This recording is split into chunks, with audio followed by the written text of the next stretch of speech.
Alright, hello everybody. So allow me to explain to you my simple way of breeding crayfish. As you can see, they are roaming around because they are having some pair. So these are females and males are also active. So this is a simple way of propagating or cultivating, producing more crayfish or freshwater lobsters. So that's the male with the red claw. That's the female. So normally during daytime, if they are not stressed or breeding, this should look like this. They stay on their hides, right? So the way that I'm using in breeding this freshwater lobster, crayfish or crawfish is mass mating, meaning I have sets of mixed gender crayfish, around 70 pieces male and 50 pieces female. So it should be like 1-on-1 ratio, or more females than males. It should be more females, but as I have bought, since I only bought breeders or craylings, that's the reason why I have a lot of male. Now this video is about how you will breed your crayfish, but this breeding of crayfish also connected with, there's some ways or technique that even if you let the crayfish on a certain pond, they will breed as long as there's no predators with their eggs or their babies. So I have the option while breeding this mixed gender. I have the option to let the mother crayfish stay on the pond, not separating them, since this pond only contains around 100 of crayfish, and the hides that I place is intentionally to place the hides where it's at. And even if don't have enough hides, I also use driftwood or a decaying dead wood, right? So if you have a smaller pond or container like this, right, it's about 1.5 feet, and normally the more higher the water, the more the thinner the dissolved oxygen. So it's ideal to have at least 10 centimeter water. And this is the setup that I'm using is in a concrete mass mating. So normally in a concrete controlled environment, every 10 to 15 days you would need to check every hides and let the water decrease the water a bit for you to be able to check the hides. But if you check the crayfish during daytime, normally they're only hiding on the hides, especially the buried female or the pregnant one. So it's easier for you to check if they're pregnant or not. And the placement of this hides is also intentional because from this side, this area here, this area on the corner, crayfish normally tend to change their skin or molt. So that's the reason that there's a space on this side, right? And in terms of breeding, crayfish also, before the crayfish mate, do some mating process. The process will be pairing, right? So the crayfish will find a couple or its partner, and then the male will fold its arm like on a dancing stance. Sometimes the male will bump up the female, right?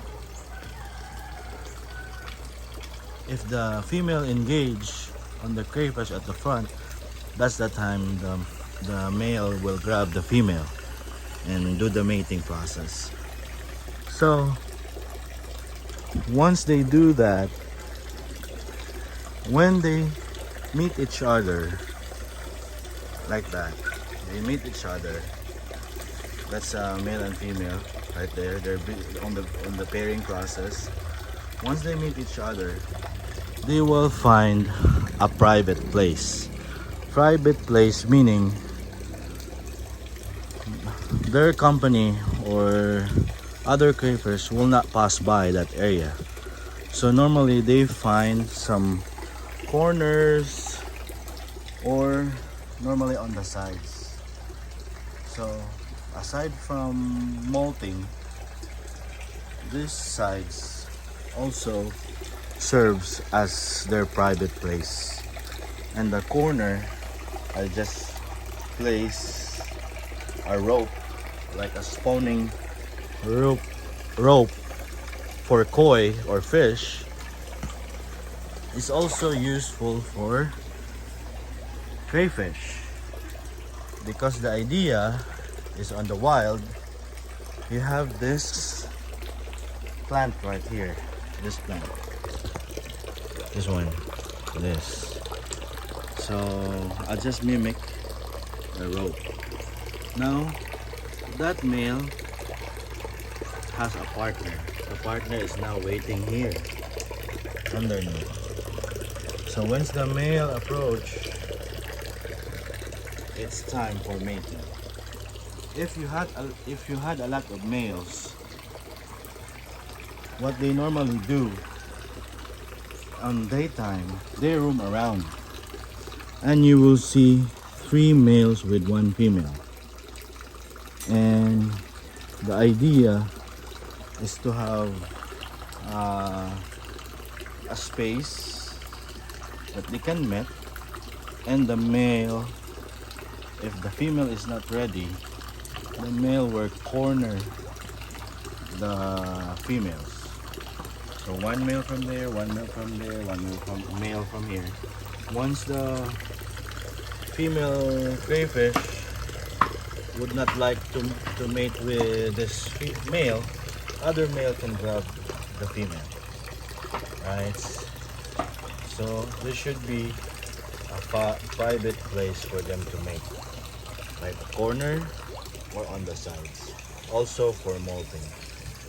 So crayfish ideally will molt. I just include some topic about molting is about the alkalinity of the water. The pH level will below 7, that's alkaline, and the ground is clean. And once you replace the water to a new one, it will become a soft water. So it's alkaline. That also initiates malting, right? So now, once you have a mass mating, right? The cons, the pros is they can massively reproduce or mate, right? But the disadvantage would be you will not know if you're doing some recording and selection of the brood stock or the breeders, you will not know if who's the father of that mother. So normally you can have a way to keep a record just by taking pictures of the female got buried or pregnant. So for example, they're on a mass mating, right? And once you check every 10 to 15 days, you just check every hides, or the one that I use, I just wait around and spot the pregnant one and catch. You need to transfer the buried ones, the pregnant, from the breeding pond or mating area. I have also the quarantine pond. So I can quarantine, meaning if I see some buried females, I can have the option to put here, isolated or quarantine, right? Another one from here. And from future plans, I want to separate the crayfish by its size and color formation. What I mean is, from mating or mass mating, there's a lot of them. I also have other ponds that I can select which I am breeding with, so that I can maintain their gene pool or genetics, making sure I have a strong, not a weak craylings or baby crayfish. That's the plan, because I started on February 2024. Now it's already June. I got a lot of breeders, brood stocks from different places here in Mindanao. So different breeders, they know what I've noticed is they normally have characteristics on their breed. Some breeders keep the colorful ones, like the breeders or the crayfish generates a bright color blue, some purplish blue, some just plain brown but bigger claws or bigger ones. Even if it's the same period that I got those breeders, like around 3 to 4 inches. I don't know the month. I only base the crayfish by size. I've noticed that some other crayfish got more bigger, and it will create some different colors, like this one, like that one.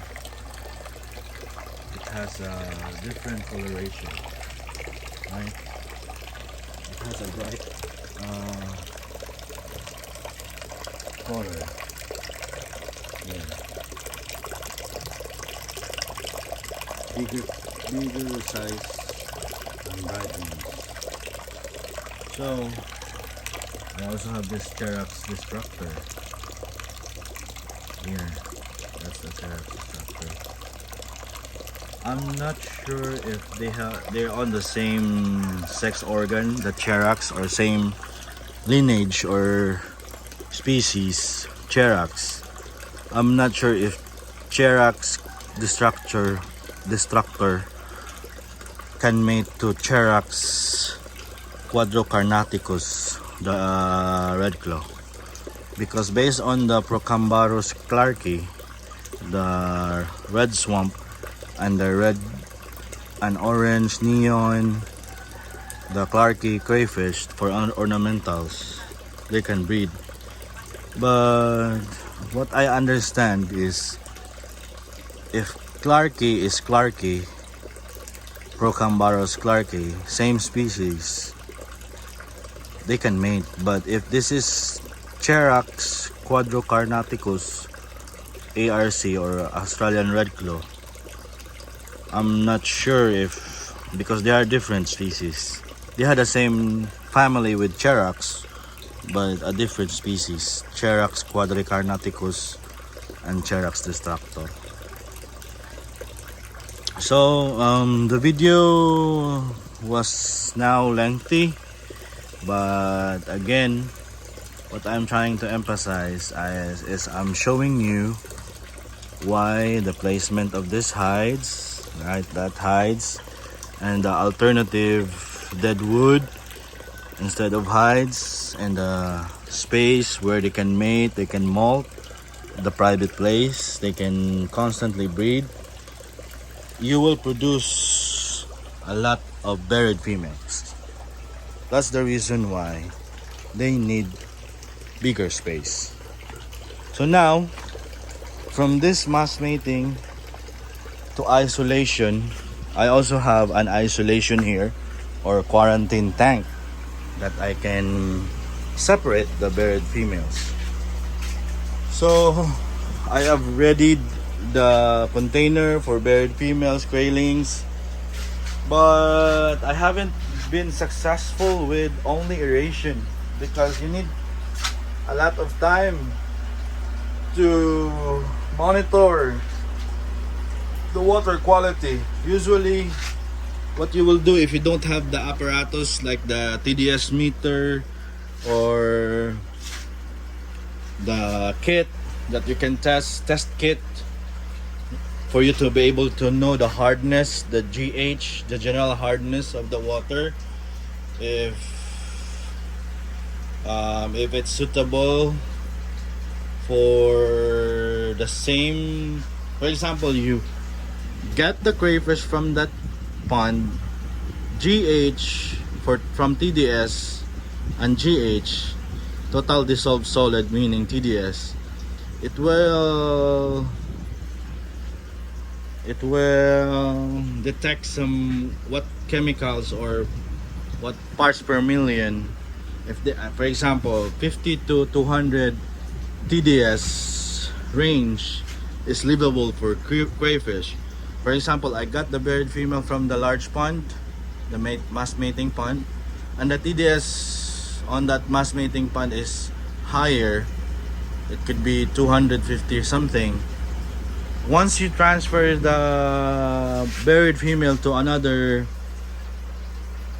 tank, they call it acclimatization, or acclimate the temperature. Temperature is also important, but the livable water condition from their origin, where you got the buried or the pregnant female, it should be the at least closest TDS, total dissolved solid, to your transfer or quarantine for isolating the buried female. So temperature, TDS, general hardness, also important. So I don't have the money yet to buy the TDS meter and then the test kit for GH. I already got the test kit for pH, ammonia, nitrates, for me to check if the filter or the water is already had good bacteria or it's already cycled. So if you listen to other videos that the aquarium is cloudy, meaning your water is not cycled, it could be a possibility. But for mixture, scientifically, you need to have a test kit. So hopefully I have the TDS meter, GH test kit, and then dissolve oxygen. So once I put TDS meter from there, transfer the crayfish from here, have the same GH, have the same TDS, total dissolved solid, and temperature, and then the dissolved oxygen. Dissolved oxygen for the environment for crayfish to be livable, at least 4 ppm parts per million. So the higher, much better, but below 4 ppm on the dissolved oxygen, that could be critical. So hopefully I have enough kit, right, for me to place the varied females and craylings from here, and it is secured. I can lock this up, and once I have also grow out ponds, mating ponds, quarantine ponds outside, I'm also for the future wants to increase or make a trapal pond here vertically. So for now, I just enjoy my journey. I have koi right here, tilapia, some other small fish that I like since I love keeping fish, and since I love eating lobster, this is the way that I see that I do it, right? So hopefully I can create another breeding topics videos that I can show you the container, small one to large one. Yeah, I can also do that, but hopefully if you listen to what I've said, you can get the idea. There, or on the mass mating, there should be a place for them, a private place for them to mate, since they are pairing around, right, looking for each other, right, roaming around. So that is not normal during the daytime. It could be they are stressed or breeding. So if you see one crayfish alone, it could be sick or dying. Alone, that is roaming. It's trying to circle around during the daytime alone. Probably it will molt, or if it's have a failed molt, it will die. So I just placed some oyster shells here, and I supplemented some cuttings of calcium from the squid.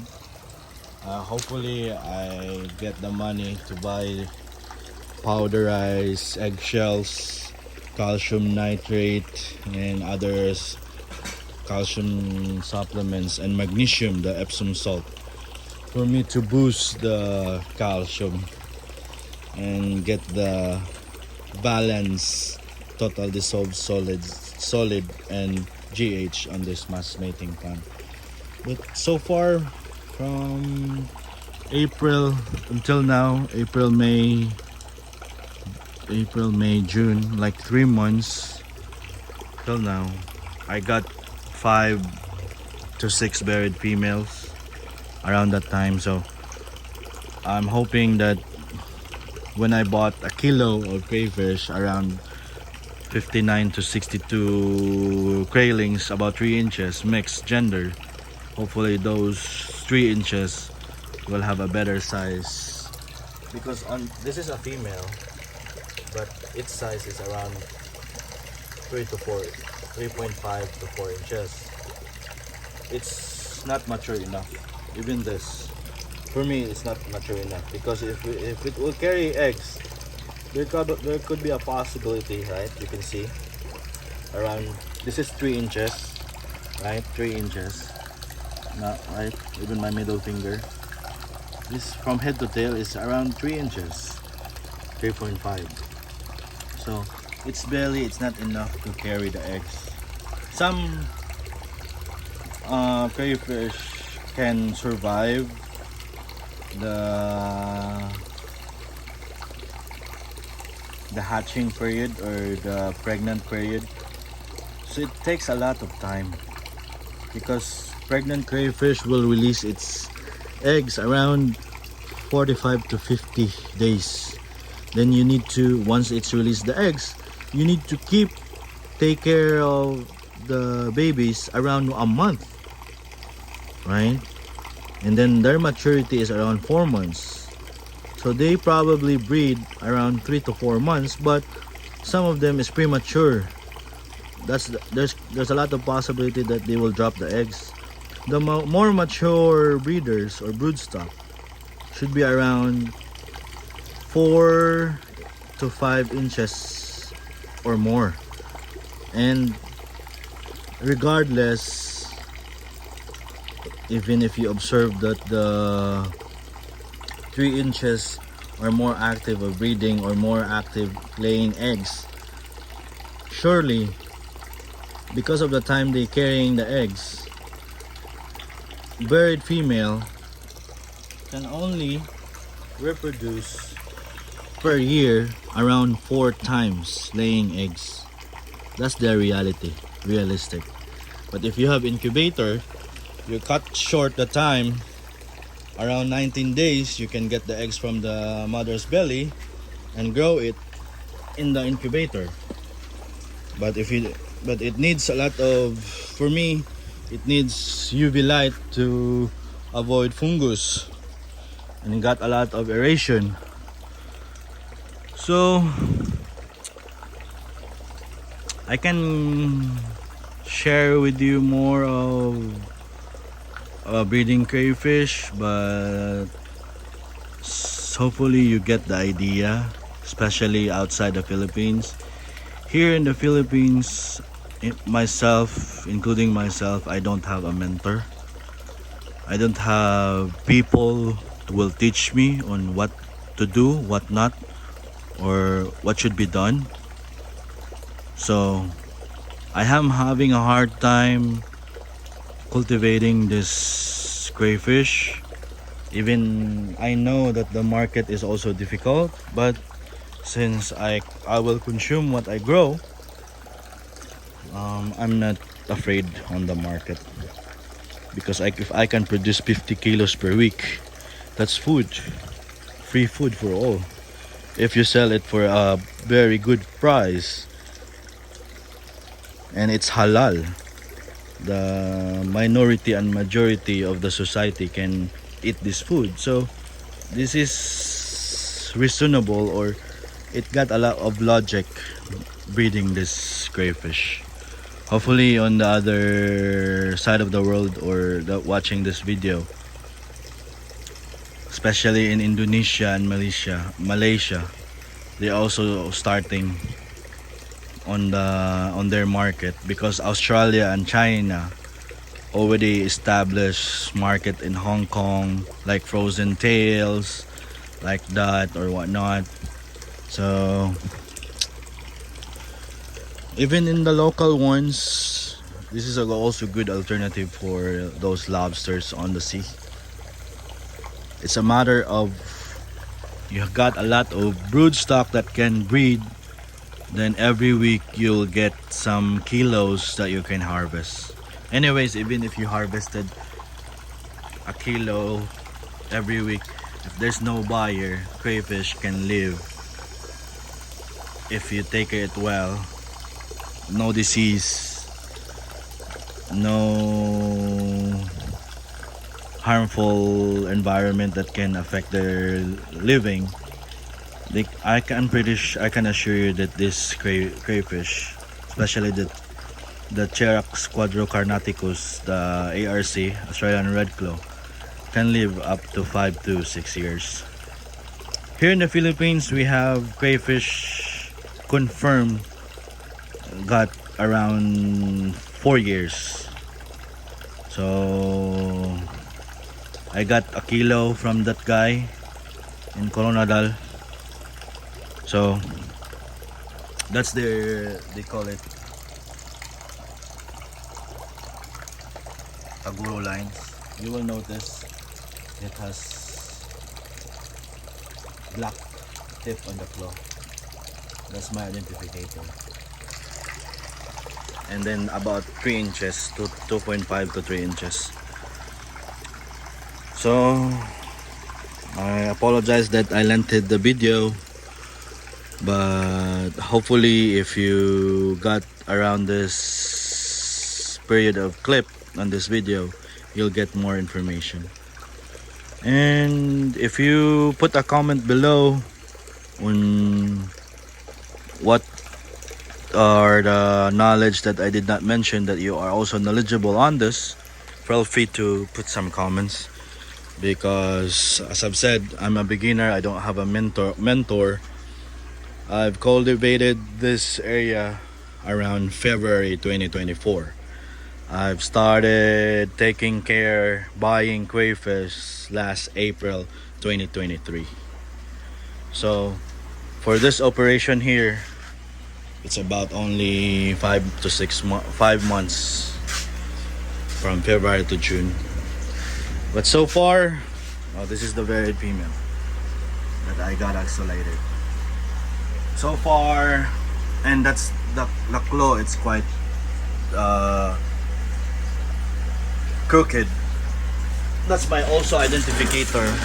This came from the breeder here in Bukidnon. That breeder produces crooked claws that I've suspected it's the product of not having a lot of genetics, or the gene pool on the broodstock is limited. It will show some deformities. Even this one, from the time that I got this, it molted like twice. It always shows the same crooked claw. They're quite large, but I have 2 males already died. I'm not sure if it's their weakness. They will die even they're already big, because of the poor genetics. So aside from the crooked claw, I've noticed that they are weak genes. But I'm sure the one that I've got, because I purchased like 4 times to 5 times, I'm sure those broodstocks that it got sold to me is around 2 years, a year or 2. But they're quite large. Despite of the crooked claw, males, females, quite large. They're big. So hopefully I also will fix the genes on this. Hopefully I can create more hides and started to record the identificators from which breeder, so that I can maintain my gene pool, good gene pool. Alright, thank you for watching the video. This is a documentation for myself personally. I don't have the mentor. I grow crayfish, and I share this using the English language. So if you stumble my videos or watch my videos, please do subscribe for me to grow as well. Philippines, is poor country. And this information that I have, this facility that I have, I can create more knowledge on this. And if I will notice that this journey taking videos documentation will just as such a waste of time, if I stumble a buyer outside the city and make a lot of money, I just routed from there. I will not create videos forever, mind you that. But hopefully, if I can also show you on how I marketed my crayfish, how I get stable, sustainable, long term, that I can pass on to next generation of my family. That's my plan. I'm not doing this for a hype or whatnot. I love lobster. I love eating seafood, especially lobster. So the idea of growing your own food and eating your own food, growing it and eating it, is very a good idea, especially in a poor country like us. All right, thank you for watching. Bye for now.